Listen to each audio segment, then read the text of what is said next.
Friends, the opposition seems to be in a tailspin with no strategy and sham of a unity. On the other hand, the BJP seems to be scoring all the boxes right and is probably on the way to form a government in 2024 as well. Now, what makes it so compelling? It's the social re-engineering that's at the heart of the solution.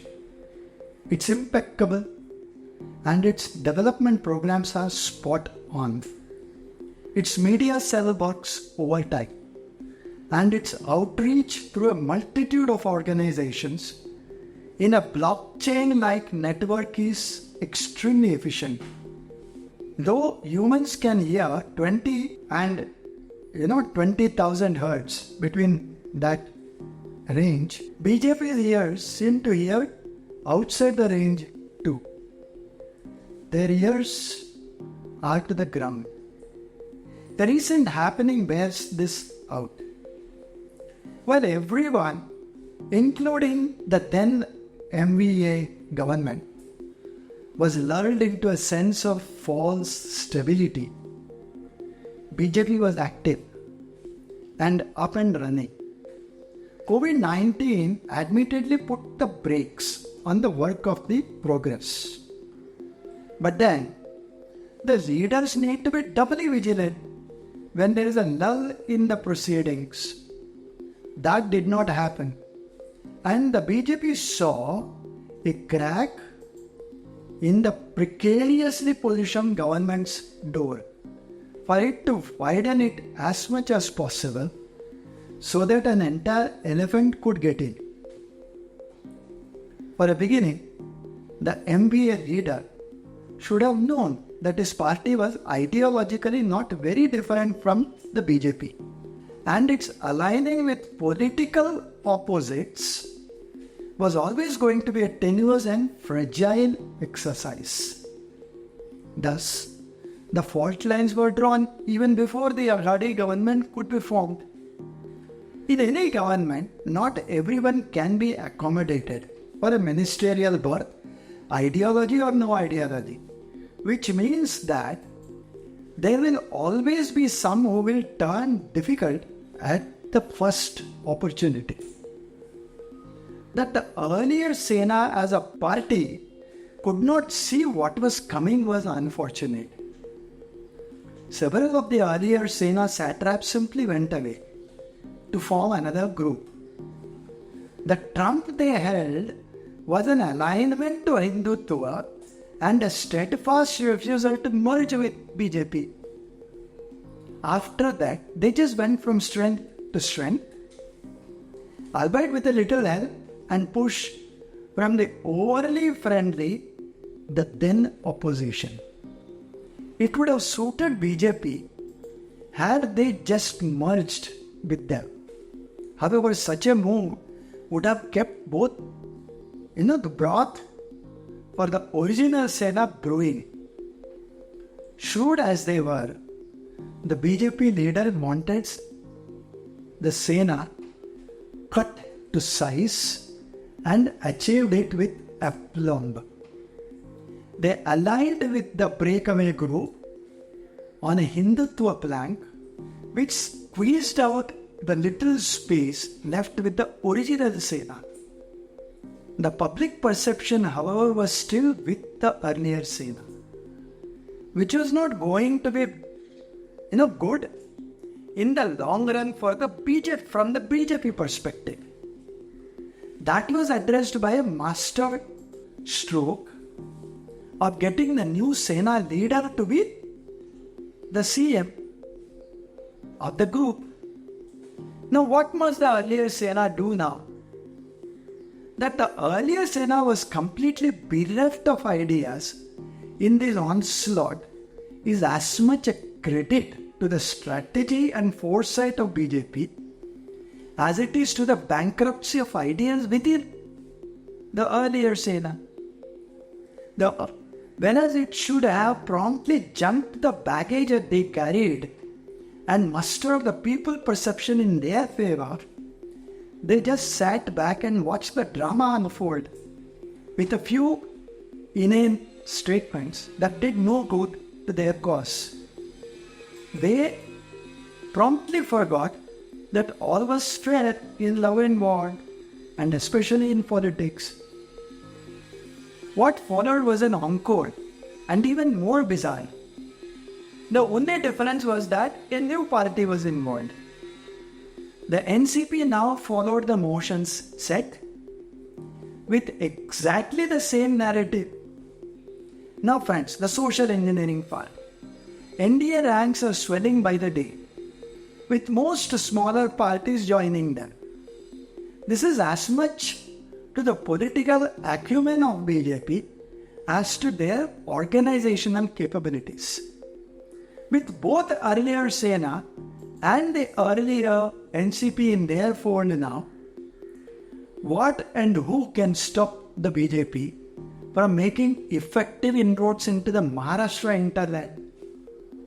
The art of politics rests on three important legs: the science of government, the science of influencing governmental policy, and the science of winning and holding control over to a government. In good old days, politics was inextricably entwined in money and muscle power. Though it still is the case, science and technology have invaded politics so much that simple age-old wisdom doesn't work anymore. If a politician from past centuries, be it 200 or 2000 years ago, were to time travel to this decade, he or she would be very pleased to find the current politics and social unrest to be the same as it existed then, and that they still call this shots for social groups to survive in exactly the same way as they did so many years ago. Someone always wants to be in charge. Friends, we all know that. Someone always wants to be in charge, and someone is always happy with the way things are. Leaders have always used private and public communication tools and propaganda to gain or maintain power. And those who oppose them have always used the same to overcome them. Today's strategies are built with IT tools like big data to gather information about individuals and determine the best approach to get votes. What differentiates the BJP from others today is the way they use the instant communication and social media. They understand which sector of the society they need to focus, so they reach the right voters. Analytics helps in grouping the data regarding the voting pattern, which is then analyzed to decide the process of campaigning. They use the census data most effectively, which helps the party to decide the type of campaign for different sectors, different areas, different parts of the states, country, and so on. The email marketing and blogging is also used, since they almost reside on the social media sites for a connect with the people. Campaigning requires lots of resources and finances which needs to be spent efficiently. Even the response from the public is required to decide the target citizens.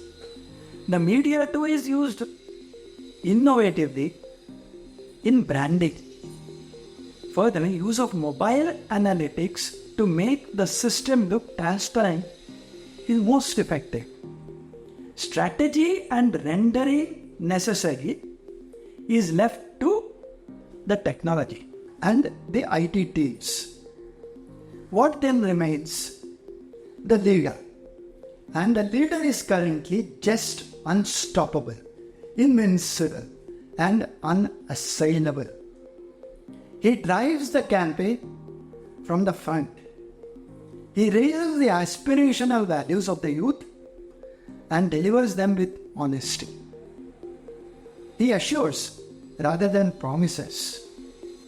He is charismatic and oversees the change. He uses his communication skills, persuasiveness, and charm to influence the people. His firm belief in the values enshrined in Hinduism drive him to set and meet the goals. He transforms different visions into reality. He is the lone differentiator. The party in turn has institutionalized what he always said. Social media is reducing social barriers. It connects people on the strength of human values, not identities. The leader in the party is combining so well that their victories seem mere formality. What has the opposition got that can challenge the odds for them? Yes, they still can strategize innovatively, but that doesn't seem to be happening. Politics is the art of possible, the attainable, and the art of the next best, said Otto von Bismarck, which means it's not about what is right or what is best. It's about what you can actually get done. It's associated with the realpolitik. In a way, realpolitik, melodramatics, theatrics, histrionics, and technology rule today. Friends, that's for today. Let's meet next Saturday with another interesting episode, which I'm sure will make you think. Until then, thank you, dhanyavad, and namaskar.